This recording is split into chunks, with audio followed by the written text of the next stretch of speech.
अस्सलाम वालेकुम, अली शाहिर। तो दोस्तों 20 जनवरी 2026 को साज़गार ने टैंक 500 ट्रक लॉन्च कर दिया है, जो कि डायरेक्ट कॉम्पिटिटर है टोयोटा फॉर्च्यूनर का। इसकी हाइब्रिड इलेक्ट्रिकल व्हीकल की प्राइस 2 करोड़ 5 लाख है। और अब एक फ्लैशबैक, आज से तकरीबन 2 साल पहले साज़गार का स्टॉक 50 रुपए पे था और ये छोटी कंपनी थी, लेकिन देखते ही देखते ये स्टॉक 2000 रुपए तक भी चला गया, यानी 40 टाइम्स रिटर्न।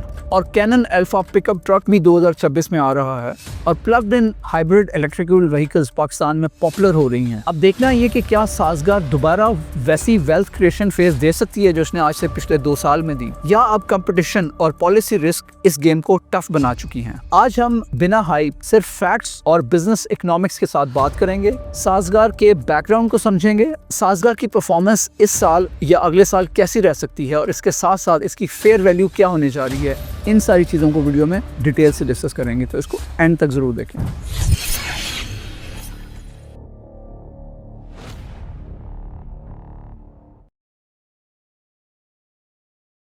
साज़गार की इब्दा इनिशियली 3 व्हीलर से हुई, लेकिन कुछ ही सालों बाद इसने अपना डीएनए बदल दिया। आज साज़गार सिर्फ असेंबलर नहीं बल्कि एसयूवीज, हाइब्रिड व्हीकल्स और plugged in hybrid electrical vehicles की कंपनी है। ये ट्रांजिशन एक्सीडेंटल नहीं है बल्कि बेहतरीन ग्रोथ स्ट्रैटेजी और एग्जीक्यूशन का नतीजा है। तो ये बिजनेस इकोनॉमिक्स से समझते हैं कि साज़गार की रियल पावर आखिर है क्या। ऑटो सेक्टर में सबसे इंपॉर्टेंट चीज ये होती है कि इसमें रिवर्स कैश साइकिल होता है, यानी जब आप गाड़ी बुकिंग कराते हैं तो उसी वक्त आपको एडवांस पेमेंट मिलना शुरू हो जाती है, और जब गाड़ी आपने डिलीवर करनी होती है कंज्यूमर को तब आपको फुल पेमेंट हो चुकी होती है। तो आपको पेमेंट के लिए कोई वेट नहीं करना पड़ता, बल्कि आपके पास पैसा पहले से आना शुरू हो चुका होता है, और इसी वजह से वर्किंग कैपिटल प्रेशर मिनिमम होता है। और पाकिस्तान जैसी इकोनॉमी में ये एलीट लेवल बिजनेस मॉडल है। तो साज़गार के पास बना एक रेयर कॉम्बिनेशन हाई मार्जिन्स का, लो कैपिटल कॉस्ट का और कैश अपफ्रंट का। इसीलिए साज़गार का जो रिटर्न ऑन इन्वेस्टेड कैपिटल है वो काफी हाई रहता है। अगर हम साज़गार के 2 साल पहले के सफर पर नजर डालें और ये समझें कि हेवल की जीत कैसे हुई, तो आपको ये समझना जरूरी है कि जब भी कंज्यूमर किसी शोरूम में गाड़ी देखने जाता है तो वो 3 चीजें बुनियादी तौर पर देख रहा होता है। नंबर 1, इसके अंदर फीचर्स क्या क्या हैं, और इसके साथ साथ फीचर्स के मुकाबले में उसकी प्राइस क्या है, यानी उसको प्राइस जो वो पे कर रहा है उसके मुकाबले में क्या उसको इनफ वैल्यू मिल रही है, और इसके साथ साथ इसकी कंपटीशन में और कौन कौन सा कंपटीटर है जो सेम वैल्यू या उससे बेहतर वैल्यू प्रोवाइड कर रहा है। इसकी बेसिस पे वो आजकल अपना बाइंग डिसीजन लेता है। जो चाइनीज गाड़ियां हैं वो बहुत ज़बरदस्त किस्म के फीचर्स के साथ मार्केट में आ रही हैं, जिनमें एडास के फीचर्स हैं, पैनोरामिक सनरूफ है, और उसके अलावा 360 डिग्री कैमरा है, और इसी किस्म के और ऐसे फीचर्स हैं जो जापानीज गाड़ियों में और होंडा में, टोयोटाज में और सुजुकी में बिल्कुल भी ऑफर नहीं किए जा रहे हैं। और इसी वजह से जो चाइनीज गाड़ियां हैं वो मार्केट शेयर काफ़ी ज़्यादा लेके जा रही हैं। साज़गार के पोर्टफोलियो में अगर गाड़ियों को देखें तो साज़गार की जो मेन गाड़ियां थी जो ज़्यादा सेल हुई पिछले 2 सालों में, उनमें हेवल H6 थी और हेवल जूलियन थी। तो इन गाड़ियों की जो 2025 फाइनेंशियल ईयर था उसमें जो सेल है वो लगभग इनकी सेल 11,000 से 12,000 यूनिट्स रही है, जबकि एक्सपेक्ट किया जा रहा है कि 2026 के फाइनेंशियल ईयर में इनकी सेल 12,000 से 14,000 के दरमियान हो सकती है। अगर अब एज्यूम करते हैं कि जो एवरेज गाड़ी की प्राइस 90 लाख है तो इनका जो रेवेन्यू है वो 110 से 115 अरब रुपए बन सकता है। अब अगर हम एक ग्रॉस मार्जिन 25% एज्यूम करते हैं जो 28 से 30 अरब रुपए बनता है, तो इनका जो प्रॉफिट आफ्टर टैक्स है उसमें 14 से 16 अरब रुपए बनता है। जो इनका अर्निंग पर शेयर का पोटेंशियल है वो 275 से 290 रुपए के दरमियान है। अगर आप 8 to 9 का प्राइस अर्निंग रेशियो लगाएं तो इसकी जो फेयर वैल्यू है वो 2200 से 2500 रुपए बन सकती है। साज़गार के अगर नंबर्स पे नजर डाली जाए तो पिछले 2 सालों में बड़े ही स्ट्रॉन्ग फाइनेंशियल्स रहे हैं। जो फाइनेंशियल ईयर 2025 है वो इनका एक रिकॉर्ड ब्रेकिंग ग्रोथ साल था, जिसमें इन्होंने 4 व्हीलर्स में अपनी पोजीशन बड़ी स्ट्रॉन्ग कर ली है, जिसमें इन्होंने जब हेवल लॉन्च की। इसीलिए साज़गार ने अपनी एक्सपेंशन प्लान की 2025 में। ग्रोइंग स्ट्रॉन्ग डिमांड को देखते हुए ये अपनी मेजर एक्सपेंशन कर रहे हैं, और इसके तहत ये जो इनकी एक्सपेंशन है ये मार्च 2026 में इसकी कंप्लीशन एक्सपेक्टेड है।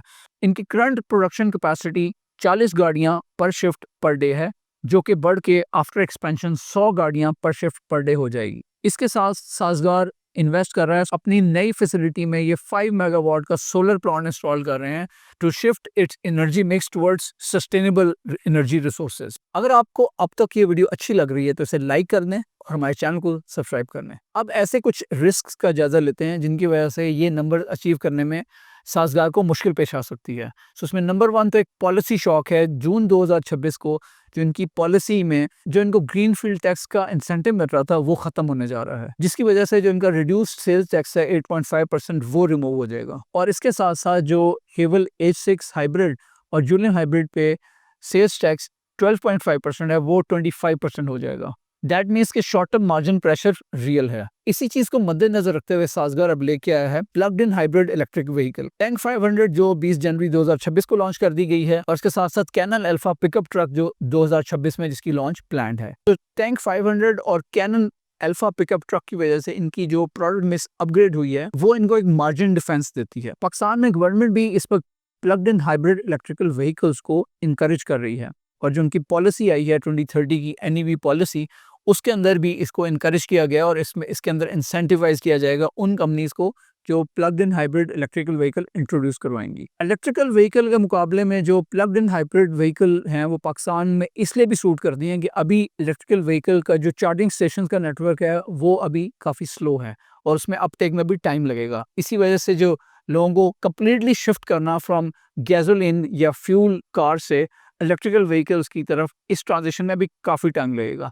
लेकिन प्लग्ड इन हाइब्रिड व्हीकल्स एक अच्छा अल्टरनेटिव प्रोवाइड करते हैं। अगर आप शहर के अंदर इनमें सफ़र करते हैं तो इसके अंदर ऑप्शन है कि आप अपनी डेली बैटरी चार्ज करें और 70 to 90 किलोमीटर के जो सफ़र आपने शहर के अंदर तय करना होता है वो विदाउट चार्जिंग आप तय कर पाएंगे।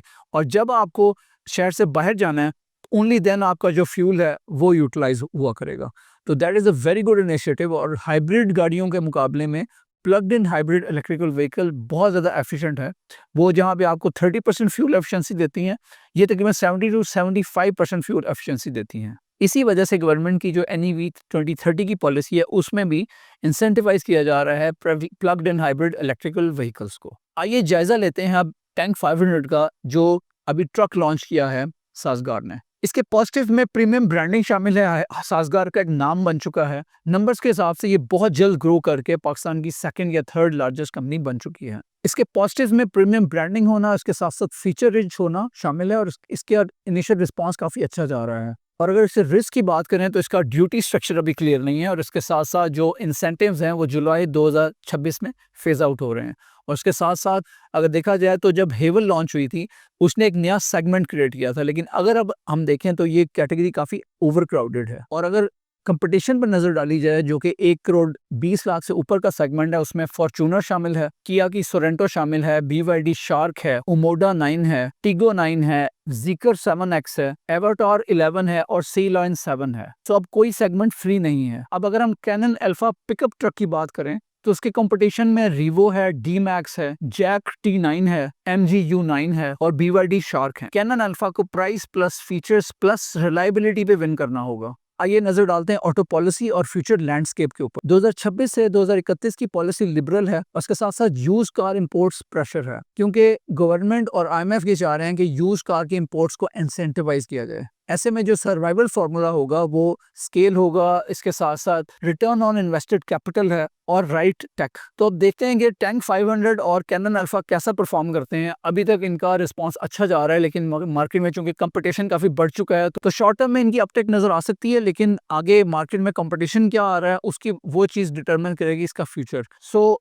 हेवल के जो नंबर्स हैं वो इंपॉर्टेंट रोल प्ले करेंगे 2026 में, जबकि 2027 में एंड ऑनवर्ड जो टैंक 500 और कैनन अल्फा जो है उनका भी रोल सामने आएगा। सो टैंक 500 और cannon Alpha short term magic नहीं है बल्कि मीडियम टर्म एग्जीक्यूशन प्ले है। अब सवाल ये पैदा होता है कि क्या 50 रुपए से 2000 रुपए का जो जंप लिया था पिछले 2 साल में सासगार ने, क्या ये चीज़ दोबारा रिपीट हो सकती है? तो वैसी री रेटिंग रेयर होती है क्योंकि बेस अब बड़ा है और कंपटीशन काफ़ी ज़्यादा है, लेकिन सासगार का कैश फ्लो स्ट्रॉन्ग है, return on invested capital high है, plugged in hybrid electrical vehicle की जो टेल विंड है वो स्ट्रॉन्ग है। सो क्वालिटी कंपाउंडिंग पॉसिबल है। लेकिन जो कंपनीज कैश जनरेट करती हैं और इसके साथ साथ राइट टेक्नोलॉजी पे इन्वेस्ट करती हैं और इसके अलावा और डिसिप्लिन्ड एग्जीक्यूशन दिखाती हैं, वो मार्केट में डोमिनेट करती हैं। सासगार का अगला चैप्टर स्लो हो सकता है, लेकिन अगर एग्जीक्यूशन अच्छी रही तो सस्टेनेबल होगा।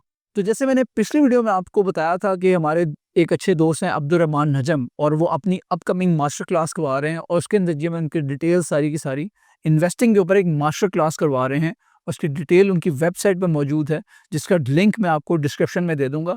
आप वहाँ पे जाके इसको चेकआउट कर सकते हैं और आपको पसंद आए तो you can consider opting for it. और आप उसके ऊपर कुछ डिस्काउंट लेना चाहते हैं तो अगर आप उसके ऊपर मेरा डिस्काउंट कोड अलीशा एंटर करेंगे तो आपको 3% डिस्काउंट भी मिलेगा। अगर आपको ये वीडियो अच्छी लगी तो इसको लाइक कर दें। अगर अभी तक चैनल को सब्सक्राइब नहीं किया तो उसको ज़रूर सब्सक्राइब कर लें। और इसके साथ साथ क्या आपने साज़गार में इन्वेस्ट किया हुआ है? अगर किया हुआ है तो हमें आगाह करें कि क्या प्राइस पॉइंट था इस पे आपने इसमें इन्वेस्टमेंट की थी, और आप क्या समझते हैं कि 2026 में 27 में साज़गार का स्टॉक कैसा परफॉर्म कर सकता है? Thank you very much for joining us today. अस्सलाम वालेकुम।